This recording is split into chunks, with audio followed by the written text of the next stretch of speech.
चल चल पंगा के अमाई कसम हम कनिया बनबो जाके जिला दरभंगा के अमाई कसम हम कनिया बनबो जाके जिला मधुबनी के कहिया से कोचिंग में देखले हे कह चल चल पंगा के कह चल चल पंगा के अमाई कसम हम कनिया बनबो जाके जिला दरभंगा के अमाई कसम हम कनिया बनबो जाके जिला मधुबनी के कनिया बनबो जाके जिला मधुबनी के अमाई कसम हम कनिया बनबो जाके जिला दरभंगा के झुमका नथिया हवाली हे बेटी न देबो ठोरंगा गे तीनो देबो ठोरंगा गे आ तोरा लागे बोलना आ तीनबो सारी बनिया गे आ माई कसम हम कनिया बनबो जाके जिला खगड़िया गे आ माई कसम हम कनिया बनबो जाके जिला पूर्णिया गे कहिया से कोचिंग में देखले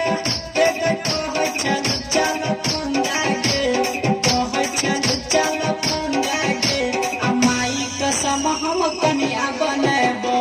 जाके जिला दरभंगा के अमाई कसम हम कनिया बनबो जाके जिला मधुबनी के प्लैनेट म्यूजिक दरभंगा कनिया बनबो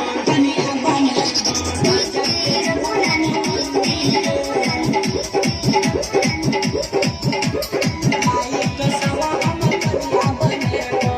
जाके जिला दरभंगा के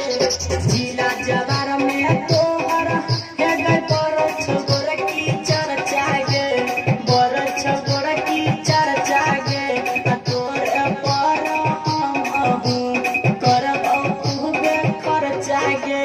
माई कसम हम कनिया बनबो जाके जिला सहरसा गे माई कसम हम कनिया बनबो जाके जिला सहरसा गे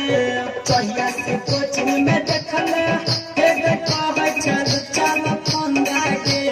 कह चल चल पंगा के अमाई कसम हम कनिया बनबो जाके जिला दरभंगा के अमाई कसम हम कनिया बनबो जाके जिला मधुबनी के प्लैनेट म्यूजिक दरभंगा कनिया बनबो जाके जिला मधुबनी के